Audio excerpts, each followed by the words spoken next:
ಅಲ್ಲ, ನಾನು ಹೇಳಿದ್ನಲ್ಲ, ನಾನು 20 ನಮ್ಮ ರಾಜ್ಯದಲ್ಲಿ ನಾವು ಅಂದ್ಕೊಂಡಿದ್ರೆ 9 ಬಂದಿದೆ. ಅದು ಸುಳ್ಳೇ. ನಮ್ಮ ನಿರೀಕ್ಷೆನೂ ಕೂಡ ಸುಳ್ಳಾಗಿದೆ. ಬರೇ ನೀವು ಮಾಧ್ಯಮದವ್ರು ಸುಳ್ಳು ಹೇಳಿದ್ದೀರಿ ಅಂತ ಹೇಳೋದಿಲ್ಲ ನಾನು.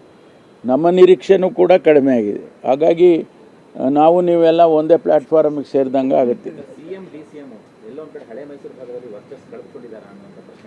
ಇಲ್ಲ, ನಮ್ಮಲ್ಲಿ ಬೇರೆ ಬೇರೆ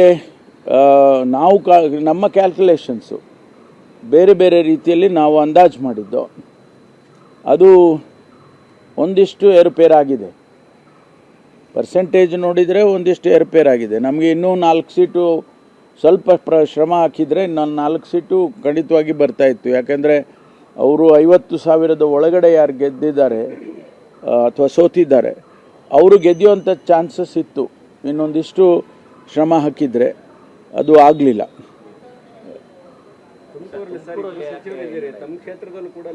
ನಮ್ಮ ಲೆಕ್ಕಾಚಾರನೂ ಉಲ್ಟಾ ಆಗಿದೆ.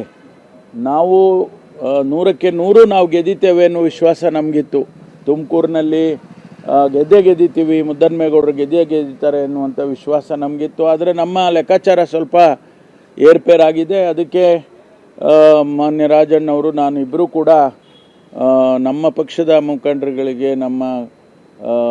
ನಾವು ಎಕ್ಸ್ಪ್ಲನೇಷನ್ ಕೊಡಬೇಕಾಗುತ್ತೆ, ಕೊಡ್ತೇವೆ. ಮೈತ್ರಿ ಕಾರಣ ಆಯಿತು ತುಮಕೂರಲ್ಲಿ ಗೆಲ್ಲಲಿಕ್ಕೆ ನಾವು ಅಂತ. ಮೈತ್ರಿ ತುಂಬಾ ಕ್ಷೇತ್ರಗಳಲ್ಲಿ ಡ್ಯಾಮೇಜ್ ಮಾಡಿದೆ ಸರ್ ಕಾಂಗ್ರೆಸ್. ಅಲ್ಲ, ಮೈತ್ರಿ ಈ ಬಾರಿ ಕೆಲಸ ಮಾಡಿದೆ. ಯಾಕೆಂದರೆ ನಮ್ಮ 2019ರಲ್ಲಿ ನಮ್ಮ ಜೊತೆ ಅವ್ರು ಮೈತ್ರಿ ಮಾಡ್ಕೊಂಡಿದ್ರು. ಆವಾಗ ಕೆಲಸ ಆಗಲಿಲ್ಲ ನಮಗೆ. ಆದರೆ ಈ ಬಾರಿ ಮೈತ್ರಿ ಕೆಲಸ ಮಾಡಿದೆ. ವಿಶೇಷವಾಗಿ ಹಳೆ ಮೈಸೂರಿನಲ್ಲಿ, ಅಂದರೆ ಈ ಭಾಗದಲ್ಲಿ ಹೆಚ್ಚಿನ ರೀತಿಯಲ್ಲಿ ಕೆಲಸ ಮಾಡಿದೆ. ನಮ್ಮ ಕ್ಯಾಲ್ಕುಲೇಷನ್ಸ್ ಬೇರೆಯೇ ಇತ್ತು. ಕೆಲಸ ಮಾಡೋದಿಲ್ಲ ಅಂತ ನಾವು ಅಂದ್ಕೊಂಡಿದ್ದು. ಮೈತ್ರಿ ಕೆಲಸ ಮಾಡೋದಿಲ್ಲ ಅಂಥೇಳಿ ನಾವು ಅಂದ್ಕೊಂಡಿದ್ದು. ನಮ್ಮ ಜಿಲ್ಲೆಯಲ್ಲಿ ಬಹುಶಃ ಅದು ಆಗೋದೇ ಇಲ್ಲ ಅಂಥೇಳಿ ನಾವು ಅಂದ್ಕೊಂಡಿದ್ದು.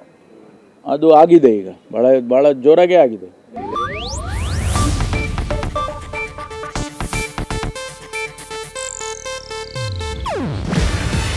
ಇದು ಏಷ್ಯಾನೆಟ್ ನ್ಯೂಸ್ ನೆಟ್ವರ್ಕ್ ಪ್ರಸ್ತುತಿ. ನೀವು ನೋಡ್ತಿದ್ದೀರಾ ಏಷ್ಯಾನೆಟ್ ಸುವರ್ಣ ನ್ಯೂಸ್.